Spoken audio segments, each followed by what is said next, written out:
Thanks. But you know, more important than that, and I think the bigger picture here, and this is why I think we're all here today, is the fact that we all know that if Detroit is going to be successful, we need to have as many people participating in that success as possible. And I think a lot of people think about and view the economy as a zero-sum game, and especially our business. But then, in other words, that if I win, you have to lose, and that's not the case. I mean, the more people we get actually at the table of prosperity and of economic inclusion, the bigger the table gets.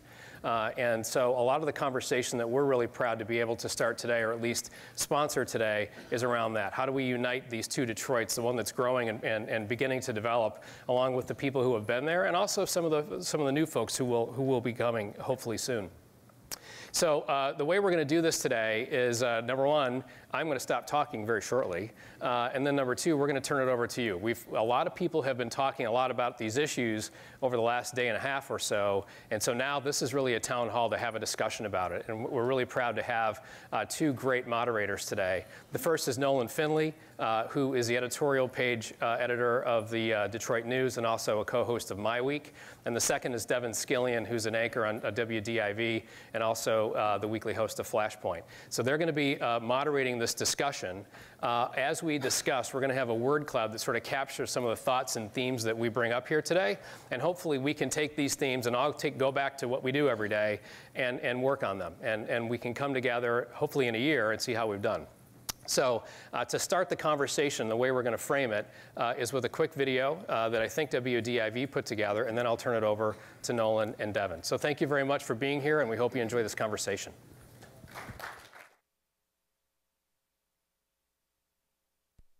To be in the heart of downtown or Midtown on a Saturday night is electric. Crowds of people having fun. The good feelings about Detroit, infectious. The city's growing right before our eyes. It's amazing to watch. Events, concerts, bars, restaurants, bright lights, booming city. It's attracting Detroiters and suburbanites. And on the same Saturday night, a triple shooting on the east side and a fatal shooting on the west side. Detroit has more murders and shootings per person than almost anywhere in America. Kelly, you wrote in your essay on New Detroit that to the New Detroit, the past is toxic and the negative aspects of the city are not discussed.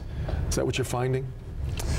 I am finding some people that just want to focus on clean slate, clean slate, clean slate, and it's kind of ignoring the people who have been here and the very delicate history that we are overcoming. This city has a scar and it needs to heal, and that cannot be ignored if we're going to move forward. It seems like, you know, things are happening selectively in pockets, and people who have been waiting the longest and needing it the most seem to be omitted. Part of the problem is the infrastructure that's behind this is so antiquated that simply the city just can't keep up. Do you do business in Philly? Pardon me? Do you do business in New Orleans? I do. Okay. All right. It's not any easier there than it is here. How often do you yourself have to go down somewhere and stand in line? A lot. Okay. You personally go and stand in line. Well, that's unusual because in most places you can actually go online and do it as opposed to actually having to go downtown. But those things are changed. So tell me this. And that's what I'm saying. They're trying to change. Should it be easy to be an entrepreneur? There are enough things that are difficult without sort of without the city not. I have like 4 of my friends open restaurants and fail, and they do it without me. They want to show me they can do it on their own, and that's stupid. I've paved the way. I went through the school of hard knocks. I've learned the hard way. So why wouldn't you ask me? And that's the big problem. We don't network with one another to show each other how to get over some of these hurdles and some of the shortcuts. Is this something you have to consciously address? Do we worry about who's making up this New Detroit, who we're reaching out to, or do the chips fall where they may, and the people who want to, does this all take care of itself? Well, I mean, I think it would help if some of the people who are leading this revitalization were more vocal about it being inclusive and reaching out to people who are not being included. Someone like Dan Gilbert, have we ever heard him say, this has got to be about everybody, and I want to reach out to minority communities who maybe are not represented in the industries as highly that I manage. I think that becomes a responsibility. Well, he has talked more about the neighborhoods. Is that not code for that? Well, that's code for we can't just focus on downtown, that we've got to do things outside it, but including folks from the neighborhoods in the downtown revitalization, I think, is a different question. In the first 123 days of this year, there have been 95 murders, plus 265 more people who were shot but survived.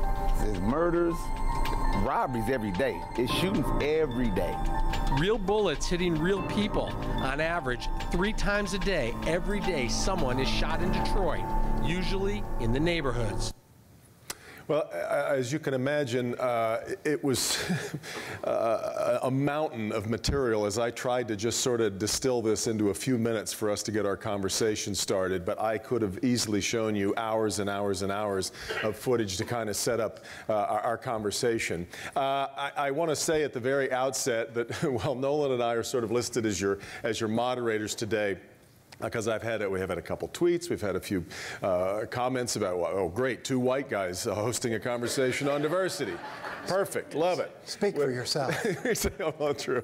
But hopefully today is really, that's what I mean, we're just at the front of the room holding the mics, asking a lot of the questions, and hopefully in true town hall fashion, the floor will actually be yours. But I would start with just if you go back to, it was the end of December, this past year, you wrote a column about your reflections on after having been out on I think it was a weekend night in Detroit, and you told me that you've never written anything that generated more response than that piece. Not in 15 years. And it wasn't the product of just a weekend out. I mean, this is something I'd been talking about, and others had been talking about for months on end, or the last couple of years. I know I saw Shirley Stancato in the audience, and Shirley and I had this conversation a year ago about the feeling that downtown was sort of developing separately from the neighborhoods with a far different demographic and not much inclusion. We had an upholsterer in town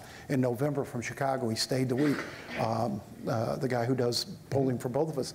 And he called me, we just talking about some of the results, but he called me and he said, Richard Zuba. He said, I got to ask you a question. He said, I went home and talked to my wife and said, I was in downtown Detroit for a week. I hardly saw any black people.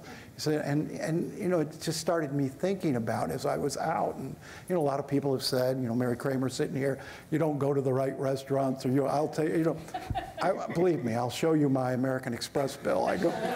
There's very few days I'm not out for lunch or dinner or worse, in downtown, Midtown, what have you. And, you know, it was a pattern, and particularly among these new places that are opening up and the places the entrepreneurs are opening up, that very exciting, very enthusiastic crowds, and mostly white, sometimes, some nights entirely white. And I just started asking myself, asking other people, you know, why that is. And that's, you know, sort of what produced the first column. I find myself wondering, though, because I've had a few people tell me, you know, you guys are creating a problem where one doesn't really exist. Yeah. This is how life is in most cities. In fact, we talk about 2 Detroits. How many New Yorks are there? 100? I don't want 2 Detroits. I want a bunch of them. I think we have a bunch of them that are, you know, I mean, Southwest Detroit is, you know, growing in a different way than a lot of people who are in other parts of the city are ever connected to. So, I mean, what exactly are we wanting that is different from, say, a lot of other cities? Well, I think... Or isn't any different from a lot of other cities? I think it is different. And I think if you go to the downtown areas of most big urban areas, you see in the cultural areas, in the night spots, a lot more inclusion, a lot more diversity. And I think we would be really doing a disservice if we thought the problem was there just aren't many black people in the restaurants. I think that's a symptom, and I'm trying to get at, and a lot of other people trying to get at, what it's a symptom of. You know, I suspect if we're not seeing African Americans participating in the cultural and the entertainment scene, maybe because we're not seeing them participating in the offices downtown or the lofts downtown. And it may be that this is a symptom of a bigger issue we have in our community of not spreading the opportunity or not, you know, opportunity gaps in our town. And I think, you know, we've been here. I've lived here a long time, worked here a long time. We know what can happen if resentment breeds. And a lot of people, both black and white, have worked for a long time very hard to make this city work, and you'd hate to see it derailed by resentment. Well, as we prepare to turn this over to you, we're going to put the guys with the microphones through their paces here, but just raise your hand, and we'll. But as I do that, and anybody that wants to speak first, in fact, Shirley, maybe your reflections on this would be great to start.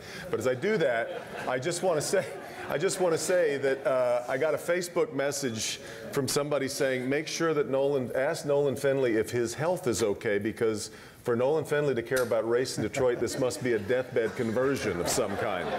You're okay? And you get a lot of that. Why does an old white conservative care? And for me, it's a business issue as much as anything else. We're making a big investment in this town. I think Sandy and Mark Davidoff articulated that very well in explaining why we're talking about inclusion and race at this conference. Yeah. I mean, it could go badly for the investments and for the energy and the excitement. Shirley, you've been a part of New Detroit for a long time. You were a part of that very first race conversation that Emery and I hosted here on Mackinac years ago. You were a part of my conversation. Yeah, that's what I meant. Because we've been having touche, very nicely done. Yes, yes. And Nolan is right. He mentioned to me, really, it was probably a year before that, yeah. We had a conversation somewhere, and he mentioned the fact that he'd been somewhere and it was all white. And I tell you, I was encouraged by that, because for me, it is important that, in New Detroit, we talk that white people look through a lens of inclusion, just as people of color look through a lens of inclusion. And so the fact that it bothered him was a good opportunity for us to have a conversation. And in New Detroit, we talk all the time about having a conversation. Being able to talk about it is always the first step toward mending any fences. And so the fact that he brought it up is important. The fact that he wrote about it. I told a group of women I was speaking to, African-American women, one morning at a breakfast, that I think it's great that Nolan speaks about it, because Nolan has an audience that I perhaps do not have. And so having more people speak about it and lifting it up is important. It is real, and if people perceive it that way, then it's real to those people. So let's talk about it and not say, well, it should be this way or it should be that way. It is. This is something that folks are talking about all the time, and we talk about it in our different, African Americans talk about it, Latinos talk about it together. So let's talk about it. Well, how do we change it? How do we get African Americans comfortable going to places typically frequented by white clientele and the reverse? Do we have to do something active to make that happen? Should we? I don't have an answer to that question, but I think that it has to do. Mary and I had a conversation. Mary Kramer and I live in the same place, and we had a conversation about when you live in a community, you perhaps do go to different places than some of the other places. So I don't think it's a all either or. I think it's a both and I think we need to have the conversation about it. Maybe the food isn't good. I don't mean to be funny about it. But again, it's not an all-in kind of thing. But again, Shirley, I mean, I think if we just focus on, well, gosh, we're not seeing black people in restaurants, we're missing the point. Absolutely. When we talked about this, again, this past December, actually at an event Bob Berry hosted from the Historical Society, and I talked to Bob beforehand, so he's okay mentioning this. The people coming out to support that event, the people who are at those tables, again, it's the Detroit Historical Museum in downtown Detroit, and it was almost an exclusively white crowd. And you talked about intentionality, and that's a word that I hear people repeating over and over as I report this out, is we've got to be a little more intentional with inclusion. Right. You and I were at the same table that night, and we had that conversation. Intentional means just what you did. When I walk into a room, I look at a room a certain way because of the work that I do. I look to see who's in the room. Are there women? Are there people of color? And when we have this conversation and just have the black-white conversation, I would tell you from New Detroit's perspective, we have to include more than that. There are Latino folks and Asian folks and, Arabs, Middle Easterners. So we have the conversation as a whole. And I do think, again, it's important that you have to look at it. It has to be intentional. If you look it up, if you have a group of people coming to something, I look at the fact, who are these people? What's their race, et cetera? That's important. And the more each of us in this room looks at that and makes it intentional, then I think the better off we all be. We all will be. It's more than just who's in the restaurants. It's who lives next door to us, too. That's another issue. And maybe give the mic to Bob, because Bob... He's right next to you there, yeah. Bob has some thoughts on this sort of improving our effort to get successful African Americans, business people, and what have you, involved in the cultural organizations and in organizations like yours. Well, and I would really echo what Shirley said about intentional, and because incremental is not going to move the needle. And I'll tell kind of a silly story of when I got at the Detroit Historical Society 13 years ago. It wasn't very diverse because it was, as far as the board goes, was all Grosse Pointers. Okay, so we did not have people from Oakland County. So we had to be Which is a race within a race, isn't it? Kidding. I'm kidding. I'm a Grosse Pointer. I can say that. I'm sorry. Sorry. It was hard, Devin, but we did it. You know, but I mean, it was very intentional to diversify from what was at the time the old boys club or whatever, to diversify into that community, and the same thing, and it's been very successful. And the net of that is, I'm on my 15th black tie gala, and it's increased drastically. The net of it is it's become a stronger, better, bigger, more productive organization and event. And the same thing goes for diversity. But I can tell you that it's more difficult, because where do trustees and supporters come from? From the other ones that are in the room that look just like them. So you have to be very intentional about it. And the best thing that we found to be most effective is understanding what our mission is, and making a conscious, intentional decision to say, what we want to do is going to be representative of this community and reflective of the people that live here and work here. And Shirley will tell you, and many of you in this room who I've bent their ear on this week especially, we're working on a project to do just that. It is our next big thing is our founding partners is the Charles Wright Museum in New Detroit, to imbibe a byproduct of that, and an intentional byproduct that's in a strategic plan, is that our board and staff will be more diverse. I wonder if you can, Mark Davidoff has got to leave, and he's got some thoughts. I mean, in one of the columns I talked to Mark, who is trying to create a diverse workforce and finding it difficult since so few African Americans are CPAs. And so, I mean, he's taking a step to do something about that. Nolan, thank you. So this journey for me started 6 years ago. We had the former mayor, Dennis Archer, at our office for a community conversation about what was happening in the city. And in the middle of lunch, he said, I'm the only black guy in the room. I don't know what that's about, but you guys need to fix that. And so that set me off and trying to understand what that equation was all about. The hard fact, that this is about having hard conversations about hard facts, as Shirley said. There's 18,000 CPAs in Michigan, only 1% are black. That's not a Deloitte issue, that's a profession issue, and it's not just an accounting profession issue, it cuts across all the professions. So I've been on this journey, and we recently announced, and I'm very proud that the firm, Deloitte, has selected Detroit for a very innovative pilot program with our partners at Cornerstone School, Clark Durant and team. And what we're doing is trying to solve this issue, and what we're doing is we're talking to our talent people who look at 500,000 resumes a year and hire 20,000 people across the country and say, what do you look for in a 23-year-old graduating from U of M? And then we're reverse engineering that back to the 5th grade. And we're going to create a curriculum and an engagement plan for our people to be in the school with Clark and his team, and we're going to create an opportunity for students they otherwise wouldn't have asked. So just by way of example, we had 110 students and parents at our office a couple weeks ago. The #1 factoid out of that was that they had never been up in the towers at the Renaissance Center. They drive by them, they walk around the food court, but nobody had ever invited them to come up and see a professional office and see what it looks like from the 39th floor to see the great city of Detroit. And so I think we're onto something. The hope is that we're going to use this template in Detroit. We're going to create it, we're going to refine it, we're going to perfect it, and then we're going to take it to cities all over the country where we have a strong Deloitte presence in large urban settings and try to change the equation for our profession. Yeah. So,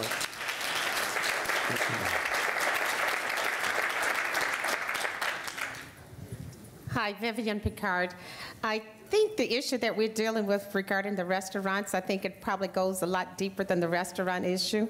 I think individuals, when we look at the individuals that are in these restaurants, we need to look at basically who's paying the bill. I mean, I go out a lot for lunches, dinner, etc. But in a lot of those cases, for me, I'm actually hosting lunches or dinner where maybe General Motors is paying. And when we think about even in this room today, look at the number of African Americans that are in this room, but also look at who's paying the bill for us, that are the ones of us that are here today. So I think it's a lot. It's a greater issue than just who's in the restaurants. I think we need to look at from the perspective of who's, when you look at the tabs and who's paying the bill, I think, and when you see that there's not as much leadership in terms of the business community, in terms of business owners and leaders in the business community, the CEOs and the top levels that are on expense accounts, et cetera, I think we need to pay attention to that. And then another issue, I recently went to an opening of a store in Detroit. And I think I counted 6 individuals out of probably 1,000 individuals at the store opening.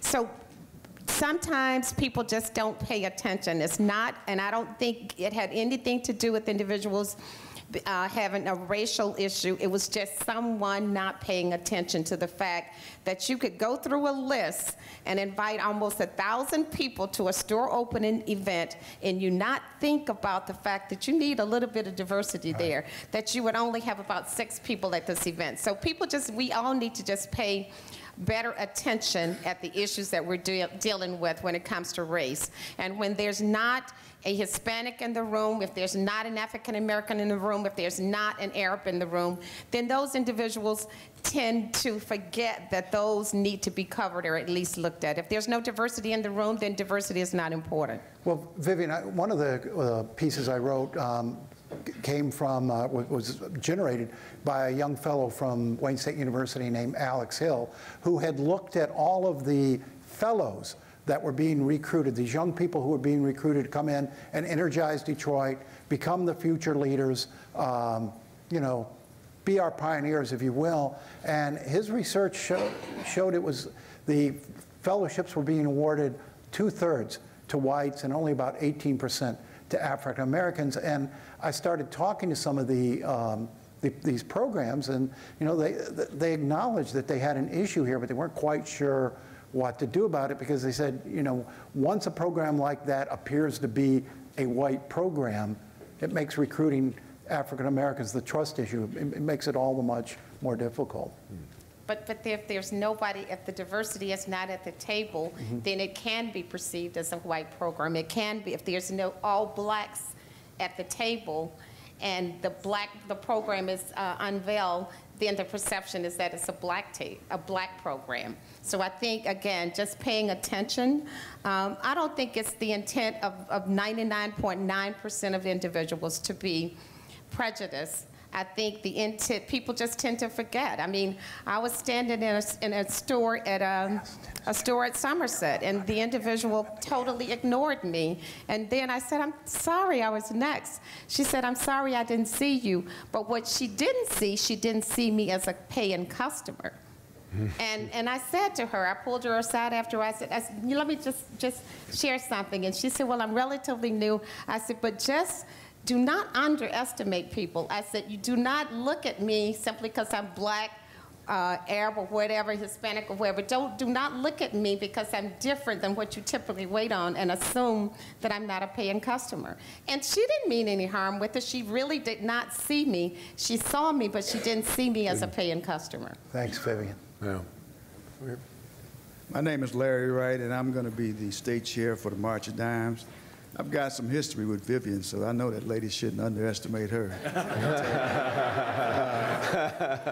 But I'd like to take a long-term point of view with this.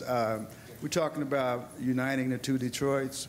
One of the things I see is I really think some of the large corporations downtown should take a hard look at maybe adopting some of our neighborhoods. Help some of our kids get internships and jobs. When I was coming up in Chicago, they had something called Neighborhood Youth Corps. And in the summer, I was able to get summer jobs. I was able to go on trips and see different sides of the world.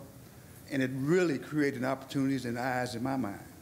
So I think there's a long-term perspective that we have to look at. And there's a short-term, but long-term is where we're going to get the results, in my opinion. Yeah. Thanks, Larry. Dennis Jr., did you make it in here? Where is he? Yes, sir. Yes. You and I have had a lot of conversations on this issue, and I'd like you to talk, though, a little bit about creating this a spirit or a habit or a custom of entrepreneurship where one hasn't existed before. How do we do that? Well, I think that Melody, well, first of all, the comments I make are mine and not on behalf of the chamber. You know, well, that's right. Not until next year. Now, congratulations, by the way. You know, Melody made, I think, some very strong remarks, and her focus on financial literacy in her school for 550 students, and then giving that curriculum to whoever wants it across the country is very important. What Devin and I talked about, I think, at the previous session in February, and then we followed up on Flashpoint, was that unfortunately African Americans, other minorities, and even some women are not raised to even know anything about entrepreneurship. They're raised to think about going to get a job and working for someone, and that is success. And so one of the fundamental changes that I believe that has to happen is that we have to teach our kids that you can be a risk taker, you can be an entrepreneur. A lot of us don't sit around or didn't sit around tables. You know, I grew up a child of two successful attorneys, but even with that success, we didn't sit around our table at dinner and talk about entrepreneurship or investing or the stock market. And so if we didn't do it in our household, I know lesser fortunate households are not doing it.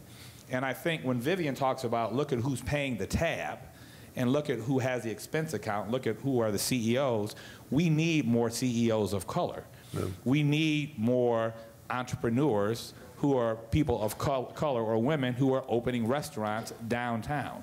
Because I think that if you had more diversity in ownership, you would have more diversity in clientele, and you would have more diversity in staff. And so by instilling that spirit of entrepreneurship, and it's not a quick fix because we're talking about teaching kids to have a different mindset that could grow up to be entrepreneurs. Yeah. Long term, I think that that will be a substantial difference maker as it relates to this issue. Yeah, that's great. Thanks, Dennis. I'm wondering if anybody has any reflections on gentrification and that word. I get a lot of messages on both Twitter, email, Facebook about it. That's really what you saw Karen Dumas in the piece earlier. That she got a lot of attention over a Facebook post that mentioned something like, I've been waiting my whole life for Detroit to come back, but this wasn't what I had in mind. And I think some people who complain about gentrification may actually be complaining about diversification, which are two different things, I think. So I don't know if anybody's got any thoughts on that, but that's another. Sandy, jump in. Thanks, Devin. I would love to tackle that question, but I've got to go run panic about something else that's happening tomorrow. But let me do this. You know, Nolan and I are disclaimer, are good friends, but we actually disagree a little bit on kind of the ethos of this conversation. So, and it might be just kind of terminology to some degree. I think it's dangerous and perhaps even wrong if we frame this discussion as, or even imply that this discussion is about, well, a certain group of people, you know, work to fix Detroit, so we're worried about another group of people damaging that fix or taking it backwards. I don't think that's the case at all. That's not why we as a Chamber of Commerce and why I personally care about this issue. But there is an intersection between, you know, between race, economic opportunity, and self-interest in this discussion, and it's this. And for those of you who were expecting the governor to open up the program and got me instead, I'm sorry, but the point I was trying to make there, and I'll try to make again, is this, is that for any area to be successful, I don't care what size the area it is the success of urban areas that drive the economic progress of any kind of area or region. A state, a region, it doesn't matter. And because there's a global flight to cities. The world is moving to urban areas. Urban areas are going to get bigger and bigger and bigger as time goes on, because that's where the opportunities are. When you talk about Tom Friedman, you know, that's where, you know, that's where people are going to go. So if that is indeed a global trend, like it, dislike it, that is the fact, then our urban areas need to be places of opportunity, not just for some, but for all. And that's why this discussion is important, because we have broad swaths of people in Detroit, in other parts of Michigan, and across the country where basic economic opportunity that all of us in this room just take for granted, and the access to the American dream that, you know, we may have setbacks, but we kind of take for granted, is a completely foreign concept. And if that population doesn't get smaller, all of our economic interests, all of our hopes for Detroit, state of Michigan, and the country as a whole is at risk. So that's why we care about this issue. It's not about, oh, one group fixed it and we don't want another group to break it. So I just want to clarify that before I run. Complete agreement, Sandy. Karen? We've got a couple of hands up, so yeah, over here. Hi, Nolan and Devin. Glad you're having this very difficult conversation. I'm Charlonda Buckman. I work with Detroit's Parent Network, and I work with thousands of parents across the city, which I would submit probably represent the other Detroit, many of who are the working poor, many of who represent families who are in poverty. They are fighting for a living wage, and so the residual income to show up in a restaurant where you might want to see them just isn't there when they're trying to make sure that they don't end up in the water shut-off list. They represent people who have had choices and chose to stay here and hold the city down and pay their taxes and raise their families. I think about entrepreneurs like J. Lee Deering, who literally has been running a business in the city for a long time. His whole family is entrepreneurial, but yet in some ways feel being pushed out in some sense. I think about young people who are of color, who do have the business acumen and the desire to open a business, but cannot raise or leverage the same capital investment. So when I hear this whole chattering among the constituencies that I serve about Detroit, it's about the two Detroits that represent the have and the have not, right. Those who have access to opportunity and those who do not. And so, you know, my hope, and I guess I should offer a solution, is that this will be the impetus around how do we create a group of folks who will continue this conversation beyond Mackinac and be intentional. I heard that word from Shirley about how we move an agenda that is inclusive and that builds a bridge between the two Detroits. But Charlene, I think you said something that was key and that I heard a lot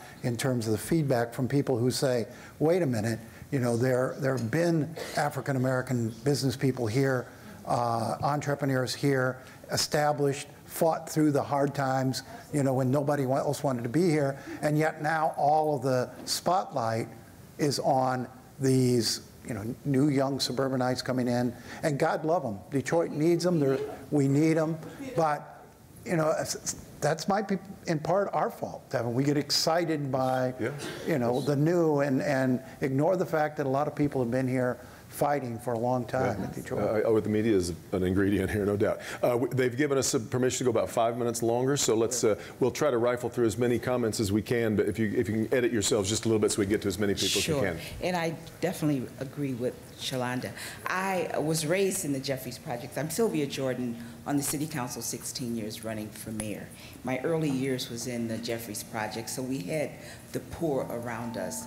And when I go back now and I see the urban gentrification, it's a little bit difficult because there was a place where you knew that the poor would be okay, and now they're being displaced and moved out, and where they're going to go. So this is really a tough subject that I believe we've got to deal with a little bit more, because you just can't displace the poor, and they just can't be given no place to live or left to fend for themselves. So I think this discussion must continue, because at the same time we want to see the revitalization of Detroit, but we don't want to displace the poor.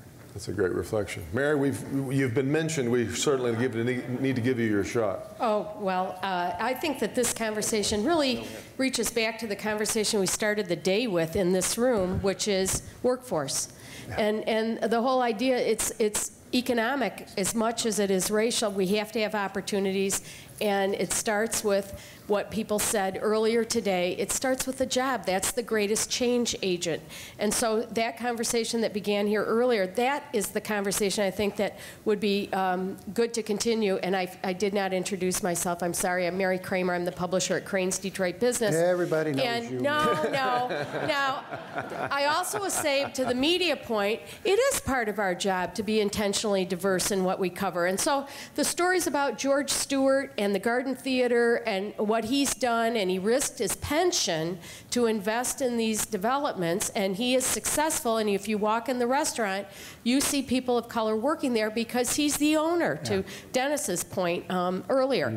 I just want to mention one other thing, and that is last fall, Cranes had a panel on gentrification. And there were two African-American developers. One is Greg Jackson, who owns auto dealerships and does real estate in Lafayette Park. And one is Gwendolyn Butler, who went to Mumford High Schools in Chicago now and is raising a $200 million capital fund for housing in Detroit, African-American-led development. And what they said was, what Detroit needs more is, the term gentrification does not scare me. That is what Gwendolyn said, and Greg Jackson said, we need diversity of incomes in Detroit as much as anything else. It doesn't have to be either or, it can be and. One of the things, if somebody wanted to address it, one of the more interesting pieces of feedback we got coming out of this, particularly from our first discussion in February, was black flight, was the black middle class and upper class, sort of the people who were raised, the young folks who were raised here and want to get out. We quoted a young woman from Ford Motor Company who said, you know, I grew up in the city in a middle-class family. I've dealt with the hassles, dealt with the bad schools, dealt with the violence. And she said, sometimes you want a less eventful life. Detroit's not the same sort of playground to folks who have, all the folks who've grown up here, as it is to some of these suburban kids. It's a different dynamic. Jamie. Good afternoon. A couple of points. Race on one side, economy on the other. It's been my great privilege this last year to be participating in the first cohort of the Detroit Equity Action Lab, which is affiliated with the Damon Keith School at Law School at Wayne State. It's been for 20 of us have dived deep into this issue. And to have this discussion, intentionality is nice, and there's not a racist in this room. I don't think you'd be at a different session today. But structural racism is so pervasive and so nuanced, and you have to dive deep to try to figure out how to deal with this problem. It is amazing how we as white people can figure out ways to game the system for our benefit. And we have to unpack that, and we have to be honest about that, and that is a tough conversation. The economy, you know, I came to Detroit from the western part of the Rust Belt economy, and the lack of economic opportunity across races has held down business development and economic opportunity for everybody. And it's getting better in Detroit now, and we've got to make sure those get divided more equitably. But one thing that's huge here that we don't pay attention to entrepreneurism, and we're trying to do a better job of it at the market, is the informal economy. And I would argue that the Greeks and the Italians, as their economies are crashing, our participation rates in sort of self-employed is like hovering around 17 or 18%. It's 30% in Italy and 30% in Greece, and that's the economy that Detroit's had for the last 40 years. You go into the east side and west side neighborhoods, and there's an economy there. It's invisible to us, and our job has to be to figure out how to get those entrepreneurs from the completely informal economy into the more formal economy. Thanks, Dan. I'm going to leave it to Nolan. Okay. They were not willing to move the 5 o'clock news away from 5 o'clock today, so I've got to. I appreciate you all. Thank you very much. Hey, thanks, Devin. I appreciate it. Karen? No, can everybody hear me? Nolan, I love you for taking up this topic. Okay. My name is Lena Epstein with Vesco Oil Corporation. For anybody that's interested in a job who lives in the city of Detroit, who would like to be a truck driver or a warehouseman or has skilled labor, I would love to talk to you, regardless of your gender, your race, how old you are, where you're from. I love that we're talking about this, and I'm concerned that our friends who live in the city of Detroit are going to read about this from you, Nolan, Bankley, from the Michigan Chronicle, and so on, and wonder, why do they have the conversation on high on Mackinac? Why don't we have this conversation in Detroit? So I'll say I love to be here. I'm happy to participate. I have some specific solutions. I think everybody in the room does too.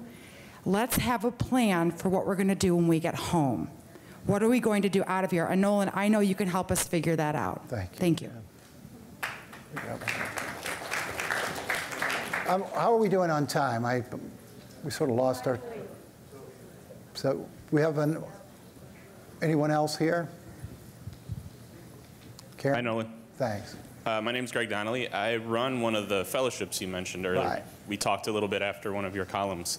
I want to say that we've talked a little bit about data here, and it's really important that if we're going to have that conversation about the data, that we get it right. And I think that some of the programs that get talked about aren't getting enough credit, maybe, ours included, for their efforts towards being intentional about inclusion. So saying that, I also want to say that I think while we need to get the data right, this conversation we're having in this room right now is very important, because there's a lot of people in this room, particularly white guys, people who look like me, that don't have to talk about this. And they live their whole lives and can ignore it. And I think it's important that it is happening up here on Mackinac, and hopefully there are more people who have successfully been able to ignore it, that this will bring it forward for them. So I want to repeat actually what Shirley was saying early on.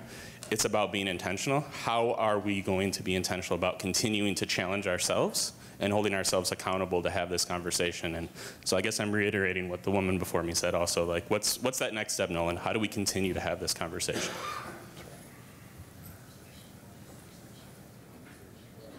Got a lot of hands up, Karen. Hi, I'm Regina Ann Campbell. I work with TechTown Detroit. I just wanted to add in this inclusion conversation we're having, we can't forget about our aging population who are currently living downtown or midtown, and the market rates for rent continuing to increase. So I think we need to figure out how people are able to stay where they've enjoyed living during their retirement. So include them in your thinking and conversation as well. But I don't have a specific solution, but I think the word intentional has been thrown around quite a bit. And I know at TechTown Detroit, our leadership has intentionally made sure that they add diversity to the team. I'm on the leadership team at TechTown, and my partner, Paul Reiser Jr., is also on the team. And so they intentionally seek diversity across age, race, and sex. And I think that's important. Hi. Are you holding it? Hi, I'm David Carroll with Quicken Loans, and a couple of points. One, I think the main thing really is providing economic opportunity, like Sandy said and somebody else said, and all the things we've been talking about, education, workforce development primarily, but also the other stuff that always comes up, transportation, and even the macro issues like trade policy and taxation, all that stuff, it all interrelates, and all these problems that we talk about at conferences like this, we need to solve these things because that'll lead to the opportunity for people. And it's more important to give people opportunity. I'm less concerned about who's eating in what restaurants. It's a matter of giving people opportunity. And then the second piece of that, though, is having the business community or care more. And I think those in this room are pretty enlightened, but there's many in the business community that really don't. They just don't care. It's somebody else's problem. It's somebody else's issue. And, we need to try to do, whether it's making the economic case or appealing to people's hearts. I don't quite know how to do it, but get more people like John Ricolta that stick his neck out and will fight for something that doesn't directly relate to his business. I think that's very important. How do we get the business community, those in power, whether it be through their philanthropy, their political power, sticking their necks out and hiring more people and looking in different areas to do hiring and mentorship and internship programs. I think that's a big key. And one last point, I was actually very pleasantly surprised a few hours ago. I was in this room for the gentleman was talking about race. I figured I'd come in. I figured no one's going to come to this thing. It'll be half attended. It'll be all black people, maybe a few white people. It was actually, the room was full, and it was 75% white people, which, to me, I think people do care about it. Not enough, but I think it is a start. Okay, well, I think we're out of time, so I appreciate you all coming. I mean, we just, my opinion is we've got to keep probing at the causes here and the impact of inclusion efforts, and keep seeing what we can do in our community to make sure this is one Detroit and that everybody gets a chance to participate, and we finally put some of our long-standing issues and problems behind us. So thank you all for coming.